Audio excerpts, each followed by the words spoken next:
అల్లూరి సీతారామరాజు గారి యొక్క విగ్రహావిష్కరణ తమ అమూల్యమైన హస్తాలతో ప్రారంభిస్తున్నారు.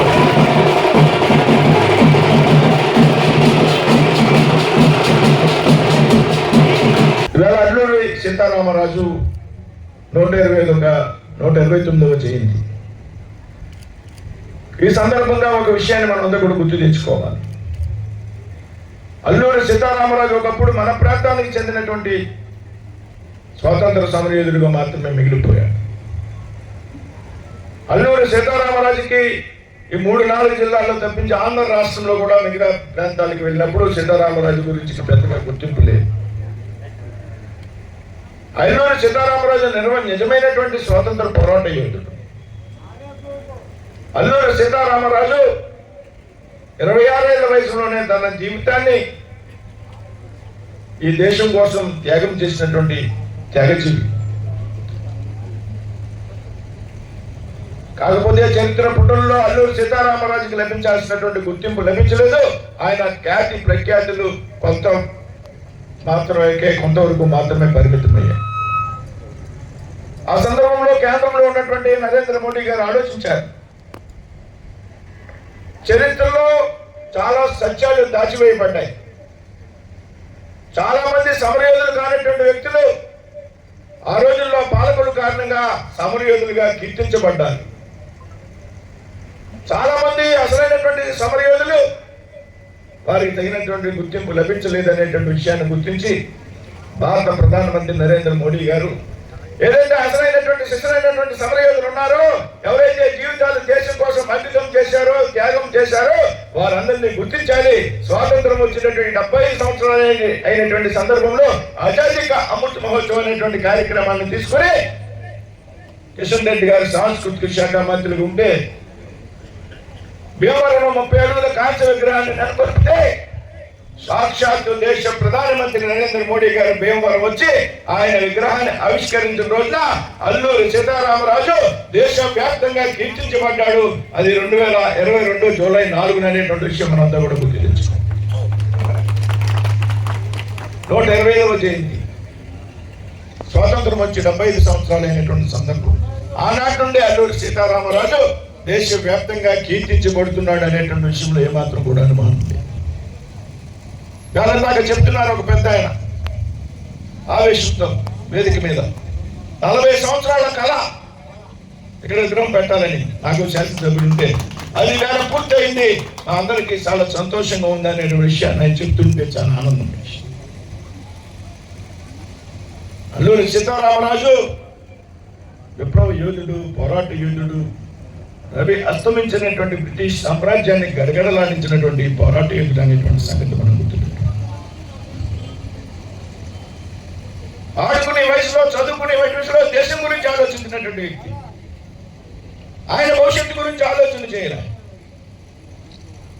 దేశం గురించి ఆలోచన చేసినటువంటి వ్యక్తి. చిన్న కుటుంబంలో పుట్టి ఏదైతే బ్రిటిష్ వారి కబంధ హస్తాల్లో ఉన్నటువంటి భారతదేశాన్ని తల్లి భారత భరతమాతకే బ్రిటిష్ వారి కబంధ హస్తాల నుండి విముక్తి కలిగించాలి, బ్రిటిష్ వారి సంఖ్యల నుండి విముక్తి కలిగించాలి అనేటువంటి ఒక లక్ష్యంతో అడవుల్లోకి పోయి గిరిజనులతో కలిపి బ్రిటిష్ వారితో పోరాటం చేసినటువంటి వ్యక్తి మనందరికీ కూడా స్ఫూర్తిదాయకం. ఈ దేశంలోనే కాదు ప్రపంచంలో కూడా అంత చిన్న వయసులో అడవుల్లోకి వెళ్లి గిరిజనులతో కలిపి పోరాటం చేసినటువంటి వ్యక్తి అల్లూరి సీతారామరాజు తప్పించి మరొక వ్యక్తి లేడు అనేటువంటి విషయం వాస్తవం.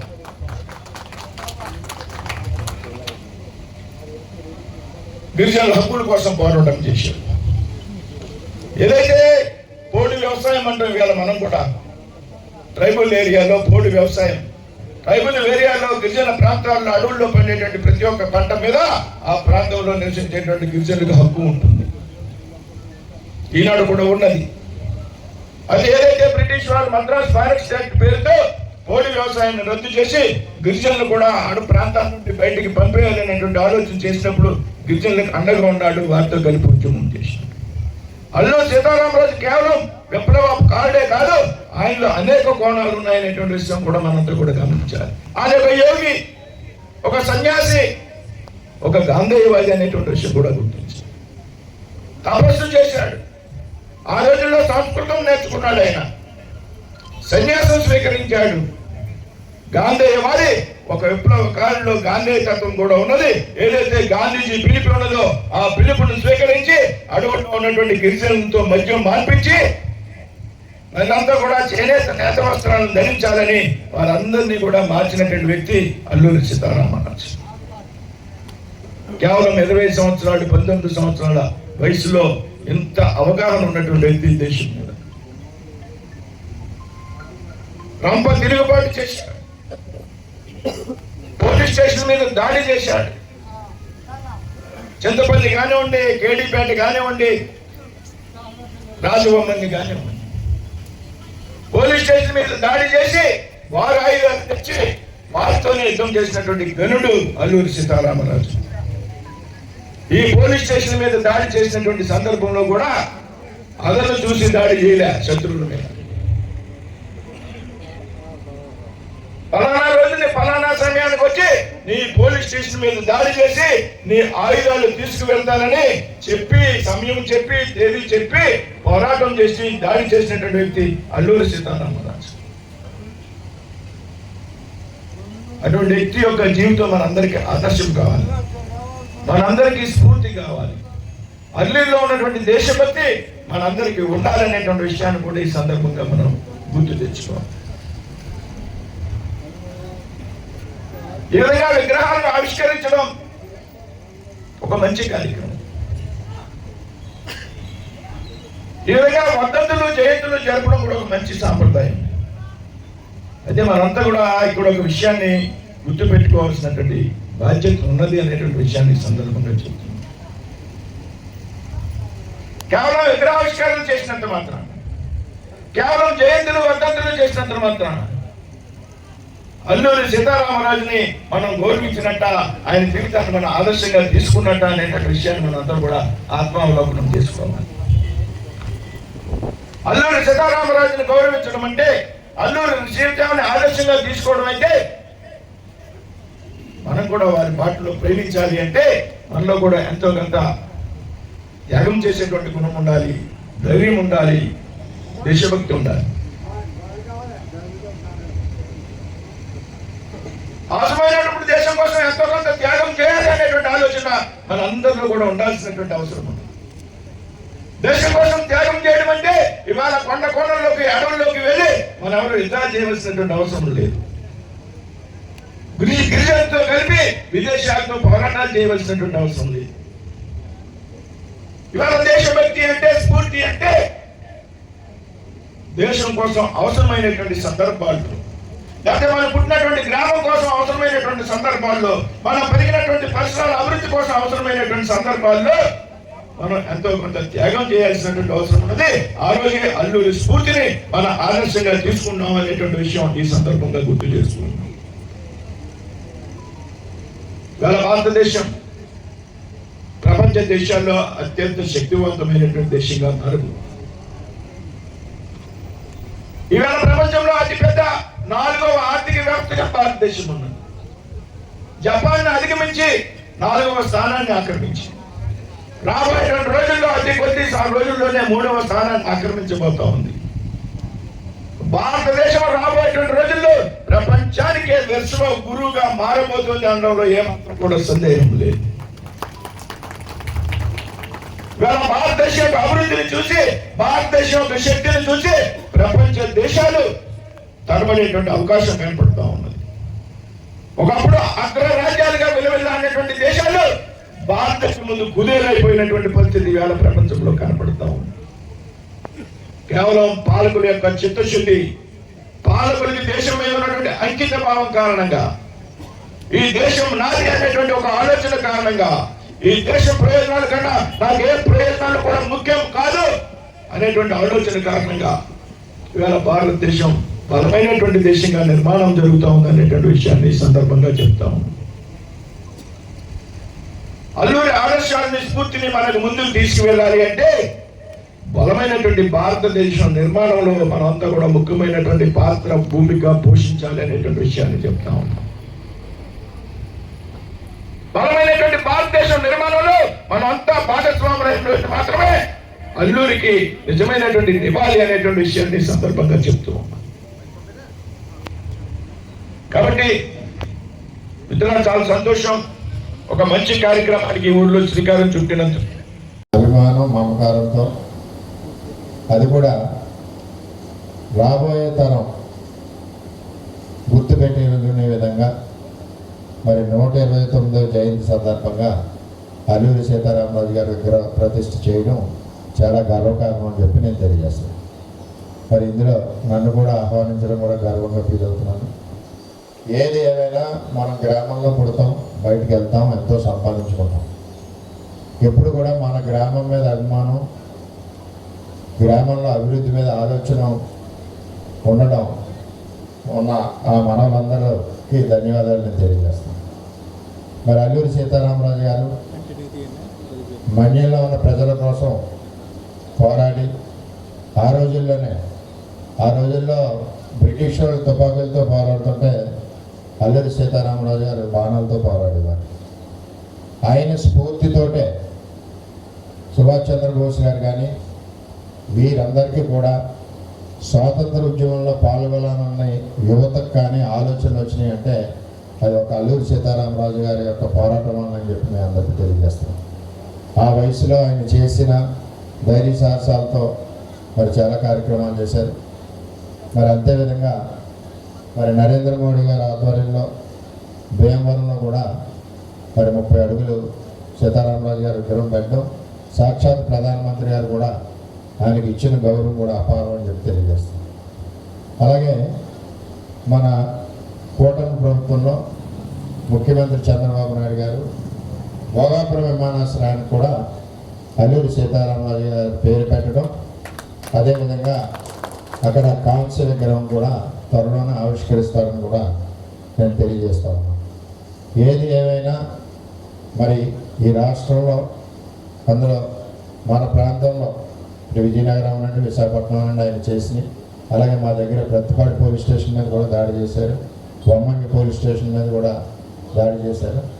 ఆయన యొక్క చరిత్రని ఈరోజు రాష్ట్ర ప్రభుత్వం కూడా మరి త్వరలోనే అమరావతిలో మరి ఒక ఆలోచన ఉంది. ఆయన యొక్క బాల్యం, ఆయన చేసిన పోరాట పటిమలు, మరి ఆయన పుట్టిన గ్రామాలు కానీ జిల్లాలు కానీ ఇవన్నీ కూడా భావితరాలు మన పిల్లలందరికీ కూడా తెలియాలని ఒక సదుద్దేశంతో చంద్రబాబు నాయుడు గారు కూడా ఆలోచిస్తున్నారని చెప్పి మీ అందరికీ తెలియజేస్తూ, ఏది ఏమైనా మరి క్షత్రియుల గ్రామంలో ఒకరు ఉన్నారంటే ఆయనకు 50 ఎకరాల పొలం ఉందంటే ఒక 10 సంవత్సరాలు పోయాక 5 ఎకరాలకు వచ్చేస్తుంది. ఇచ్చేదంటే క్షత్రియులు ఎప్పుడు కూడా ఒకరికి సహాయం చేయడానికి, ఒకళ్ళు ఇబ్బందుల్లో ఉంటే ఆదుకోవడానికి ఆలోచిస్తారు తప్పితే అతను తరిగిపోతాడన్న ఆలోచన ఎప్పుడు రాదు. తరిగిపోయినా సరే ఉన్నంతలో దాన ధర్మం చేయడానికి చూస్తాడు. అంచేతే ఏ గ్రామాలైనా చాలా గ్రామంలో ఒక క్షత్రియుడు ఉంటే గ్రామ ప్రజలందరూ కూడా క్షత్రియుడి మాటను గౌరవిస్తారు. ఒకసారి చంద్రబాబు నాయుడు గారిని మేము బుచ్చిబాబు మేము కూడా క్షత్రియ కార్పొరేషన్ గురించి అడిగాం, ఎమ్మెల్సీ సత్యనారాయణ మేము. ఆయన నవ్వుతా మీరు 0.75% ఎంత ఉన్నారు, ఆయన చేద్దాం కార్పొరేషన్ అని చెప్పారు, నవ్వుతా అన్నారు. ఆ టైంలో నేను అన్నది ఏంటంటే, ఒకడు ఉంటే చాలు సార్ 1000 ఓట్లకి ఆ గ్రామం అంతా ఆయన అభిమానిస్తారు, చేత నెంబరింగ్ తక్కువ అవచ్చు కానీ ఓటింగ్ ఎప్పుడు కూడా వాళ్ళ దగ్గర ఎక్కువ ఉంటుందని చెప్పి నేను తెలియజేశాను. అప్పుడే మన పెద్దలందరూ వచ్చినప్పుడు కూడా మన దాంట్లో కూడా నేను పల్లిపాలెం ఒకసారి వెళ్ళినప్పుడు మా బంధువులు ఉన్నప్పుడు అక్కడ కొంచెం ఇబ్బందికర పరిస్థితిలో ఉన్న కమ్యూనిటీని చూసినప్పుడు బుచ్చిబాబు మేము మాట్లాడుకుని క్షత్రియ కార్పొరేషన్కి చంద్రబాబు నాయుడు గారిని అడుగుదామని చెప్పి ఆ రోజు అడగడం జరిగింది. కార్పొరేషన్ ఇవ్వలేను కానీ ఆర్థిక పరమైన ఫండింగ్ ఇస్తానని చెప్పి ఆ రోజు 20 కోట్ల 50 ఆ రోజు 50 కోట్లు ప్రకటించి మా ఇద్దరినే కూడా వెళ్ళి ప్రెస్కి చెప్పమని చెప్పారు. కమ్యూనిటీలో పుట్టినందుకు అందరూ కూడా డబ్బున్న వాళ్ళు ఉండరు, అందరికీ ఉపయోగపడాలి అని చెప్పి ఆలోచనతో మరి ఆ రోజు మేము అడగడం చంద్రబాబు నాయుడు గారు చేయడం కూడా జరిగింది. అంటే నేను పార్టీ విషయాలు మాట్లాడట్లేదు, ఓవరాల్గా చెప్తున్నా. ఈరోజు మరి ఇంత పోరాట యోధుల పేరు కూడా భోగాపురం ఇంటర్నేషనల్ ఎయిర్పోర్ట్కి పేరు పెట్టడం కూడా గర్వకారణం తెలియజేస్తూ ఈ సభ ద్వారా కూటమి ప్రభుత్వం ముఖ్యమంత్రి చంద్రబాబు నాయుడు గారికి ఆ పేరు పెట్టినందుకు ధన్యవాదాలు తెలియజేస్తూ ఈ అవకాశం ఇచ్చిన గోవిందమఠ ప్రజలందరికీ కూడా పెద్దలందరికీ కూడా పేరు పేరున నమస్కారాలు తెలియజేస్తూ సెలవు. చాలా సంతోషం. మన స్వాతంత్ర సమరయోధుడు, విప్లవ జ్యోతి మన్యవీరుడు అల్లూరి సీతారామరాజు గారు క్షత్రియ జాతిలో పుట్టడం మనంతా గర్వించదగ్గ విషయం. మరి ఆ రోజు బ్రిటిష్ వారు వచ్చుకోతకి ఏదైతే గిరిజనులు బలైపోతున్నారో దాన్ని చూసి ఆయన చలించి రంప యాజిటేషన్ తీసుకొచ్చి మరి ఆయుధాలు లేకుండానే బ్రిటిష్ వారిని గడగడలాడించిన మహోన్నతమైన వ్యక్తి అల్లూరి సీతారామరాజు గారు. మరి ఆయన ప్రాణాలు సైతం లెక్క చేయకుండా స్వాతంత్రం సాధించాలని చెప్పి ఎంతో మహోన్నతమైన మనస్తత్వంతో మరి ప్రాణాలు సైతం అర్పించిన గొప్ప వ్యక్తి విగ్రహం ఈరోజు మరి గోగులమఠంలో ఏర్పాటు చేసుకోవడం చాలా శుభసూచకం.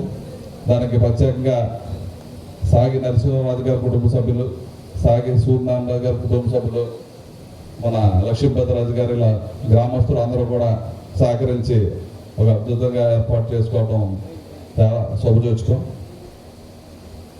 అదేదైతే గత 3-4 సంవత్సరాల క్రితం మన కేంద్ర ప్రభుత్వం నరేంద్ర మోడీ గారు ఆజాదీకి అమృత్ మహోత్సవం కార్యక్రమం పెట్టి దేశం నలుమూలలకి సీతారామరాజు గారి యొక్క ఖ్యాతిని తెలియజేసిందే వ్యక్తి. మరి మోడీ గారికి ప్రత్యేకమైన అభినందనలు తప్పట్ల ద్వారా మీరు అందరూ కూడా చేయాలి.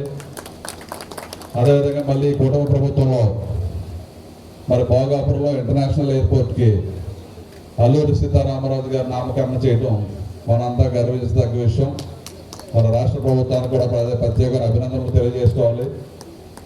అదేవిధంగా ఏదైతే సీతారామరాజు గారి స్ఫూర్తి ఉందో దాని యువకులందరూ కూడా మన ఆచరణలోకి తీసుకొచ్చి ఏదైతే మన ప్రాంతానికి మన ఏరియాకి అభివృద్ధి చేసుకోవాలో దాన్ని కూడా ఆయన స్ఫూర్తితో మన రాష్ట్ర కేంద్ర ప్రభుత్వాలకి తీసుకెళ్ళి తప్పనిసరిగా ఆ కార్యక్రమాలు చేయడానికి మా వంతు మేము కూడా కృషి చేస్తాం. అదేవిధంగా సాయిబాబా గారు ఇక్కడ ఏదైతే క్షత్రియ భవన్ ఒకటి కట్టుకున్నాం, మరి అది చాలా నుంచి పూర్తవట్లేదు కాబట్టి అందరూ కూడా తల చేయాలని చెప్పారు. తప్పనిసరిగా మా వంతు సహకారం చేస్తాం. ప్రభుత్వం నుంచి ఏదైనా వచ్చేది ఉంటే ఆ ప్రభుత్వం నుంచి కూడా, ఎందుకంటే గత 2014-19లో ఆ రోజు ఈబీసీ కార్పొరేషన్ వరం గారు చెప్పినట్టుగా మనం అడిగితే క్షత్రియ కార్పొరేషన్ ఏమంటే ఈబీసీ కార్పొరేషన్ ఏర్పాటు చేసి ఎకనామికల్గా బ్యాక్వర్డ్గా ఉన్న అగ్రజాతులందరికీ కూడా 50 కోట్ల రూపాయలు ఆ రోజు గౌరవ ముఖ్యమంత్రి చంద్రబాబు నాయుడు గారు పెట్టాం. దాంట్లో జగన్పేట క్షత్రియ పరిషత్ భవనానికి 1 కోటి రూపాయలు, మా కేసనపూర్లో క్షత్రియ భవనానికి 50 లక్షలు కూడా తెచ్చాం. అలాగే ఈసారి కూడా ఫండింగ్ పెట్టడం జరుగుతుంది. దాంట్లో అవసరమైతే అది కానీ లేదంటే మా స్వచ్ఛందంగా మీ అందరూ కూడా సహకారం చేసి అది కూడా పూర్తి చేసినట్టయితే అది ఒక క్షత్రియులకే కాదు అందరికీ కూడా ఉపయోగపడుతుందనే మంచి కార్యక్రమం కాబట్టి తప్పనిసరిగా మేము కూడా సహకరిస్తామని తెలియజేసుకుంటూ, మరి ఇంత మంచి కార్యక్రమానికి మమ్మల్ని ఆహ్వానించిన ఈ గోగులమఠం పెద్దలకు మనవాళ్ళకు ఈ కార్యక్రమంలో పాల్పంచుకున్న ప్రతి ఒక్కరికి కూడా పేరు పేరున హృదయపూర్వక నమస్కారం తెలియజేసుకుంటూ సార్.